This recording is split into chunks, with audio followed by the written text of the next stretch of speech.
تحب تعرف الوجيعة اللي تصير لك من الجري والا من المارشة رغم انك ما مشيتش برشا؟ تبعني في الفيديو هذا.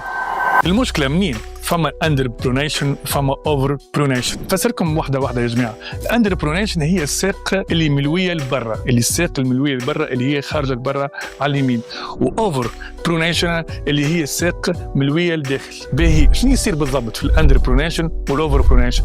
كان انت عندك اندر برونيشن بتصير كي تعمل جرية ولا تعمل مارشة ساقك توجعك، نفس العملية كي تعمل اوفر برونيشن ساقك باش توجعك. شنو الحل هنا؟ اول حل لازمك تعرف روحك انت انا منهم.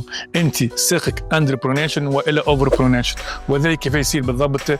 تيست خفيف انك تاخذ بانو ماء، تدخل ساقك في وسط البانو ماء، تحط ورقه تنزل عليها بساقك وهي مبلوله. بعد ما تطلع ساقك باش يبقى التراس نتاع ساقك. بعد ما تبعت في الورقه بشوف الورقه كان فيها الطبعه هذه راهي ساقك عاديه، كان فيها الطبعه هذه راهو عندك اندر برونيشن معناتها ساقك خارجه لبرا شويه، كان فيها الطبعه هذه راهي ساقك فيها اوفر برونيشن اللي هي ساقك لداخل شويه. دونك هنا تعرف بالضبط شنو تعمل. الحل انك تاخذ سبدري مختص للحاجه هذه. فما سبدريات مختصين للاندر برونيشن وفما سبدريات مختصين للاوفر برونيشن. وانا ترتاح من وجيعه جمله. باش نعملوا بارتي 2 فيها 5 سبدريات فيهم اندر برونيشن، ومن بعد بارتي اخرى فيها 5 سبدريات فيهم اوفر برونيشن.